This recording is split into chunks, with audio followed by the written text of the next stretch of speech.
What's up, you buttercups? It's your friendly neighborhood BurialBoy, back with another Destiny 2 guide.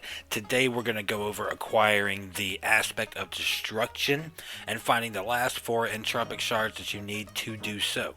If you haven't gotten your first 5 Entropic Shards yet, I'll leave a link down below to the video I've already posted on those 5 locations to acquire those. And that's the first step you need to get done to get to this point of the quest in the Born of Darkness quest. But skipping past all the mess and all the bullshit, let's go ahead and let's get digging, guys.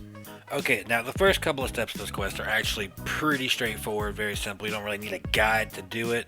First, you're going to acquire this quest from the stranger on Europa.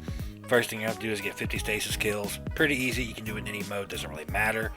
Then you're going to have to do 3 nightfall strikes and defeat a certain amount of enemies using Stasis. You're going to have to do these nightfall strikes with the Stasis subclass equipped, but pretty straightforward, nothing really too hard to figure out.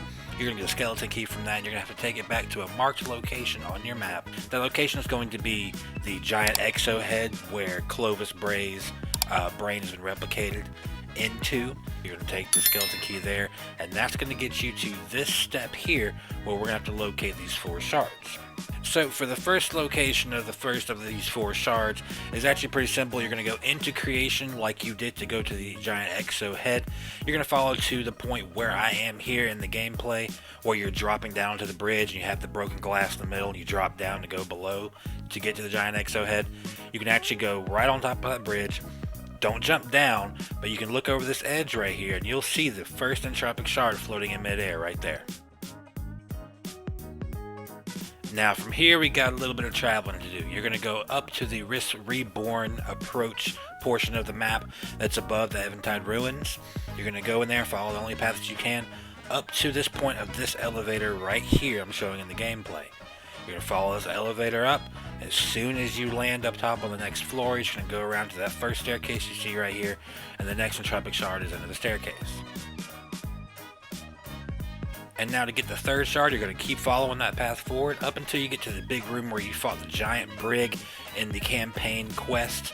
And you're going to just walk right into this room right here, look up to this pillar right here on the right, and you'll see the next and 3rd Entropic Shard floating right next to this pillar.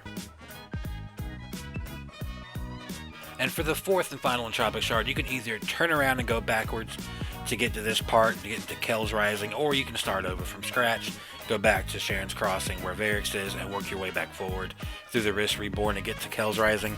But you are going to have to go all the way through Kel's Rising, jumping around those platforms that are around the circular buildings and structures that are in that room, the big room, to right here, right at the staircase.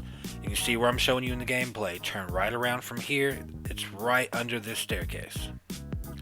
And then the last step for this quest is actually a bit of fun. You have to go back to the crux that was in the giant room right where Aramis was, the one she was using to infuse her lieutenants with the stasis abilities.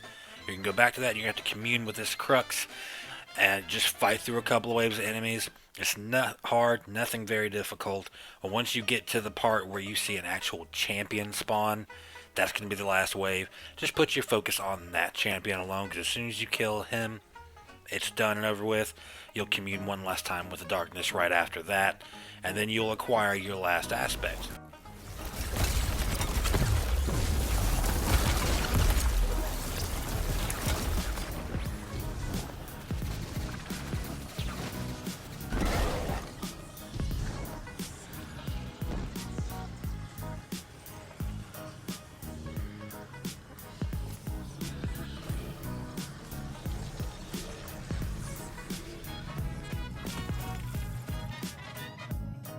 Last thing you need to do, and you don't actually have to do it, but it's kind of neat because you get some interesting lore and dialogue, is go back to the stranger and she'll give you some pretty cool dialogue, some really inspirational kind of stuff, you know, we can do this kind of whatever, but it's nice to hear from the stranger. And then at this point you will now have your 2nd aspect, which will give you the ability to have some extra abilities to your already acquired class ability for your character, as well as give you the opportunity and ability to have an extra fragment attached, which really comes in handy. But that'll wrap us up for today, guys. Pretty short, easy video, but it's hard to do without the right kind of guide. So I appreciate everybody stopping by. And if you did enjoy it, if I helped you any bit at all, make sure that you smash the like button. It really helps me tremendously on the channel. Subscribe if you're not already, and if you enjoy it, and if you'd like to, I got a lot of other content and a lot more to come.